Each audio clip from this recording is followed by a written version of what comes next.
యోగి ఆదిత్యనాథ్ సర్కార్ షాక్ అయినటువంటి ఒక అంశం. ఏదైతే బర్త్ సర్టిఫికెట్లు జారీ చేసేందుకు సివిల్ రిజిస్ట్రేషన్ సిస్టమ్ అనేది ఉంటుంది, సిఆర్ఎస్ అనేది. ఇది గ్రామ కార్యదర్శులు కేటాయిస్తారు. ఈ యూజర్ ఐడిని బేస్ చేసుకుని కొందరు వ్యక్తులకి ఇది చేరింది. దాన్ని వాళ్ళు దుర్వినియోగం చేశారు. అదే గ్రామంలో పుట్టినట్టు 6 రాష్ట్రాల్లో 800కు పైగా ఈ బర్త్ సర్టిఫికెట్లు జారీ చేశారు. ఈ విషయం వెలుగులోకి రావడంతో దర్యాప్తు కోసం జిల్లా కలెక్టర్కి ఆదేశాలు జారీ చేసింది యోగి ఆదిత్యనాథ్ సర్కార్. ఉత్తరప్రదేశ్లోని హత్రాస్ జిల్లాలో ఈ సంఘటన జరిగింది. సించావలి సాని గ్రామంలో సుమారు 1000 మందికి పైగా జనాభా ఉన్నారు. గ్రామ పంచాయతీ కార్యదర్శి ఈశ్వర్ చంద్ ఆగస్టు 5న సిఆర్ఎస్ పోర్టల్ లాగిన్ ఐడి వివరాలు పొందారు.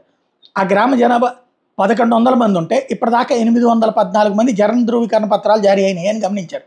గత 19 నెలలుగా ఆ గ్రామానికి కేటాయించిన యూజర్ ఐడి ద్వారా ఉత్తరప్రదేశ్లో 780, జార్ఖండ్లో 13, బీహార్లో 12, మధ్యప్రదేశ్ హర్యానాలో 4 చొప్పున, కర్ణాటకలో 1 చొప్పున బర్త్ సర్టిఫికెట్లు జారీ చేసినట్టు గుర్తించారు. మరోవైపు అన్ని బర్త్ సర్టిఫికెట్లో కూడా సించావలి సాని గ్రామాన్ని పుట్టిన ప్రాంతంగా పేర్కొనడం చూసి ఆ గ్రామ పంచాయతీ కార్యదర్శి ఈశ్వర్ చంద్ షాక్ అయ్యారు. వెంటనే ఈ విషయాన్ని ఉన్నతాధికారుల దృష్టికి తీసుకెళ్లారు. దీంతో సిఆర్ఎస్ యూజర్ ఐడి లీక్ కావడం, దాన్ని దుర్వినియోగం చేసి బర్త్ సర్టిఫికెట్లు జారీ చేయడం మీద దర్యాప్తు చేయాలని కలెక్టర్ ఆదేశించారు.